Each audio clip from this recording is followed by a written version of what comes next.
बिस्मिल्लाहिर्रहमानिर्रहीम। अस्सलामु अलैकुम। Lecture number 25, grade 8. Sections are A, B and C. Subject is chemistry. Unit number 9. Topic titration. Page number 129. So let's start with lecture number 25. Recap. In the last lecture, we studied about long question number 4 of unit number 9. Objective. In this lecture, we will study about long question number 5 about titration. Drill words. First drill word is pipette. Pipette is a measuring instrument consisting of graduated glass tube. Pipette हम कहते हैं कि एक measuring instrument होता है, पैमाइश करने के लिए हम इसे इस्तेमाल करते हैं। किस पर मुश्तमिल होता है? Graduated glass tube. Glass tube होती है, शीशे की ट्यूब होती है जो ग्रेजुएटेड होती है। ग्रेजुएटेड का मतलब होता है कि उस पर नंबर्स प्रेजेंट होते हैं 1 2 3 4 सेंटीमीटर में या मिलीमीटर में, इस तरह से। Second is burette. ब्यूरेट हम कहते हैं measuring instrument consisting of graduated glass with a tap at the bottom. ये भी पेपर जैसी होती है, लेकिन इसमें डिफरेंस क्या होता है कि बॉटम में मतलब नीचे वाली साइड पर एक टैप बनी होती है। वो टैप जो होता है वो कंट्रोल कर सकती है लिक्विड को, बाहर नहीं आने देती, वो हमारे अंडर कंट्रोल होती है। The next one is indicator. Indicator हम कहते हैं a substance that change colour to indicate the presence of something. कोई भी चीज़ जो हम इस्तेमाल करते हैं रिएक्शंस के दौरान, वो क्या करते हैं, कलर चेंज कर देता है और उसकी वजह से हमें किसी चीज़ की मौजूदगी का पता चलता है। बहुत सारे इंडिकेटर्स जो हैं वो यूज़ किए जाते हैं, जो जब एसिड वगैरह के साथ रिएक्ट करते हैं तो अपना कलर चेंज कर देते हैं, जिससे ये ज़ाहिर होता है कि वहाँ पर एसिड्स प्रेजेंट हैं। Next one is conical flask. Conical flask is a bottle that has narrow neck. Bottle like होती है जिसकी नेक जो होती है वो नैरो होती है, तंग होती है। फ्लास्क हमने देखी हुई है, मोस्टली फ़िल्टर करने के लिए यूज़ की जाती है ये। तो वैसे ही होती है कॉनिकल फ्लास्क, की शीशे की होती है, लैब्स वगैरह में यूज़ की जाती है। So our topic is titration. Titration के बारे में हमने कंप्लीट जो है वो इसके बारे में लेक्चर लिया हुआ है, इसके बारे में हमने हर चीज़ पढ़ी हुई है। लेकिन आज हमने इसको इस तरह से देखना है कि अगर ये लॉन्ग क्वेश्चन के तौर पे पूछी जाए तो आप उसको किस तरह से अटैम्प्ट करेंगे।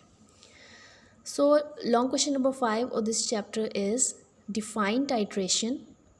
How reaction between hydrochloric acid and sodium hydroxide is carried out as titration. Question में आपसे ये पूछा गया है डिफाइन टाइट्रेशन।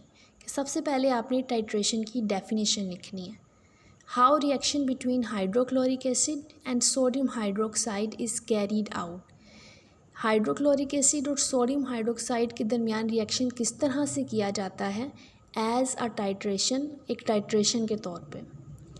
तो इसमें हमने पूरा एक्सप्लेन करना है इसका रिएक्शन। सबसे पहले आप टाइट्रेशन की डेफिनेशन लिखेंगे जिस तरह से आपको क्वेश्चन में पूछा गया है। तो टाइट्रेशन हम किसे कहते हैं? It is the way of finding out how much alkali is needed to neutralise an acid. कह रहे ये एक तरीक़ाकार है जिससे हमें ये पता चलता है कि कितनी अल्कली ज़रूरी होती है एक एसिड को न्यूट्रलाइज करने के लिए।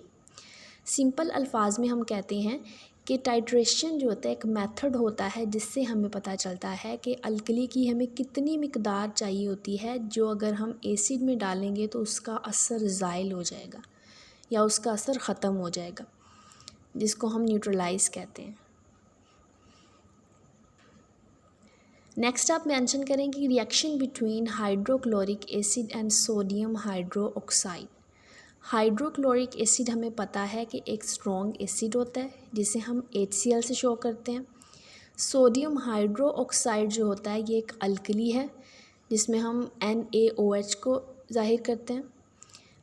ये देखें, आपको यहाँ पर वर्ड और केमिकल इक्वेशन दोनों शो की हुई हैं। पहले हम वर्ड इक्वेशन को देखते हैं।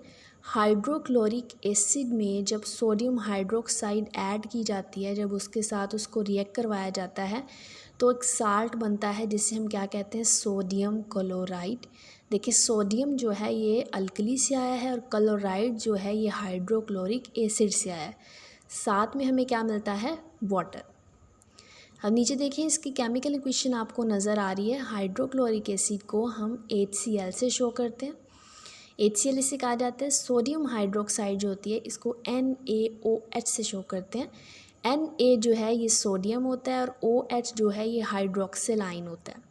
जब ये दोनों रिएक्ट करते हैं तो एक साल्ट बनता है जिसे हम कहते हैं सोडियम क्लोराइड। ये टेबल साल्ट होता है जिसे हम खाने का नमक कहते हैं। NaCl बनता है। इसमें जो Na है ये सोडियम हाइड्रोक्साइड से आया है और जो Cl है ये हाइड्रोक्लोरिक एसिड से आया है। ठीक है, लास्ट में आपके पास क्या बनता है, वाटर। अब देखिए सोडियम हाइड्रोक्साइड के पास OH है, हाइड्रोक्लोरिक एसिड में सिर्फ एक H बच गया है, तो ये दोनों मिलके क्या बना देंगे, H2O। ये इनके दरमियान रिएक्शन होता है। Next is reaction completes in the following step. हमने इस क्वेश्चन को एज अ टाइट्रेशन पढ़ना है ना, कि जब हम इनके दरमियान टाइट्रेशन के तौर पर अगर इसको देखा जाए तो फिर क्या होता है।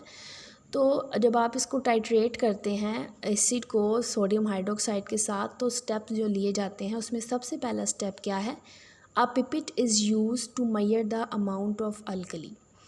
पिपेट के बारे में हमने देखा कि ग्लास लाइक ट्यूब होती है जो कि मेजरिंग इंस्ट्रूमेंट होती है, जो कि पैमाइश करने के लिए इस्तेमाल होती है। किसकी पैमाइश करने के लिए, अल्कली की। किसी की भी कर सकते हैं, लेकिन यहाँ पर हम अल्कली की पैमाइश कर रहे हैं। ठीक है, किसी भी लिक्विड केमिकल की पैमाइश इससे की जा सकती है। तो सबसे पहले हमने क्या करना है, अल्कली की हमने पैमाइश करनी है पिपेट से। पैमाइश कितनी करेंगे, जितनी आपको रिक्वायर होगी। फॉर एग्ज़ाम्पल मैं आपको एग्ज़ाम्पल देती हूँ कि 25 सेंटीमीटर क्यूबिक लेनी है या 20 सेंटीमीटर क्यूबिक लेनी है, तो आप उसके अकॉर्डिंगली ले लेंगे। नेक्स्ट स्टेप में क्या होगा, the alkali is placed in a conical flask. Alkali को कोनिकल फ्लास्क में डाला जाएगा and few drops of indicator are added. उसके बाद उसमें कुछ कतरे जो हैं वो इंडिकेटर के डाल दिए जाएंगे। इंडिकेटर जो मोस्ट कॉमनली यूज़ होते हैं ना, वो होते हैं मिथाइल ऑरेंज, ये ऑरेंज कलर का होता है। उसके अलावा एक फिनाफ्थलीन होता है, ये जो है ना मोस्टली इस्तेमाल होते हैं। थर्ड स्टेप में क्या होता है, acid is placed in a burette. फिर हम एसिड लेते हैं, उसको ब्यूरेट में रखते हैं। ब्यूरेट भी हमने देखा कि ये जो होता है ये भी ट्यूब लाइक होता है, शीशे का होता है। इसके ऊपर भी नंबरिंग यानी ग्रेजुएशंस मौजूद होती हैं, लेकिन इसमें डिफरेंस ये होता है कि इसके लास्ट में एक टैप प्रेजेंट होती है, नल लाइक। ठीक है, उसको ओपन कर सकते हैं, हम क्लोज कर सकते हैं, वो हमारी अपनी चॉइस होती है। अगर हम उसमें से लिक्विड निकालना चाह रहे हैं तो हम उसको ओपन कर लेंगे, अगर हम उसको रोकना चाह रहे हैं तो बंद कर देंगे। नेक्स्ट स्टेप में क्या होता है, acid is then carefully added to the alkali and a small amount at a time. फिर जो अल्कली है ना उसके अंदर हम एसिड को शामिल करते हैं, थोड़ी सी अमाउंट डालते हैं एक वक्त में, कुछ ड्रॉप्स डालेंगे मतलब। नेक्स्ट स्टेप में when alkali has just neutralise the acid, जैसे ही हम एसिड को अल्कली में डालेंगे ना उसका कलर चेंज हो जाता है। The indicator change colour, indicator की वजह से वहाँ का कलर क्या हो जाएगा, चेंज हो जाएगा। And this is called the neutral point और एंड पॉइंट। वो पॉइंट जहाँ पर उस लिक्विड का कलर चेंज हो जाता है उसे हम क्या कहेंगे, न्यूट्रल पॉइंट या फिर एंड पॉइंट। ठीक है, क्योंकि हम ये कह रहे हैं ना एसिड जो है वो न्यूट्रलाइज हो जाता है अल्कली के डलने की वजह से, अल्कली के आने की वजह से, तो वो उसका क्या होगा, न्यूट्रल पॉइंट। नेक्स्ट क्या होता है, the conical flask now contain a salt and water.